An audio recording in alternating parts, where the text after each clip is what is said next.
This video is going to be really fast, so buckle up. Create a new section and choose Reveal. Click Edit Background Media and delete all the images. Let's drag and drop 3 images for wide screens. Click Edit Media on each of these images and then drag the tall screen versions and drop them over the box on the right. Set the transition between them to fade. Keep the speed at the default value and then click Done. Add some text to the first box, set it to H3 Roboto centered, and click here to move the whole text box to the right. Open the section options, set a custom color, choose white for the text and green for the background, and set the overlay to 85%. Scroll down, add some text to the second box, H3 Roboto centered, and move the box to the left. Scroll down, add some more text, and keep the box in the middle.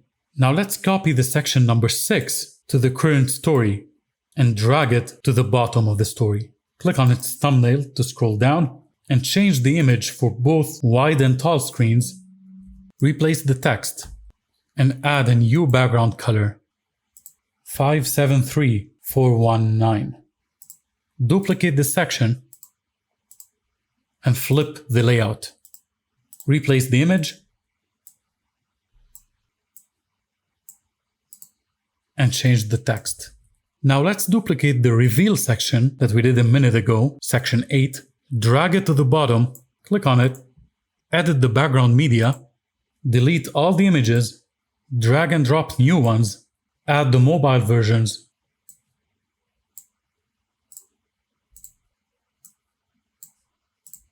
and click Done. Add some text, move the box to the right, and add a new background color, B76397. Scroll down, add some text, and move it to the right. Now let's preview these sections.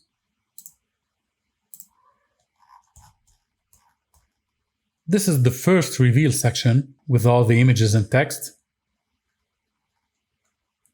Then the 2 text over media sections, and then another reveal section. In the next video, we're going to take a look at a new section type called scroll points.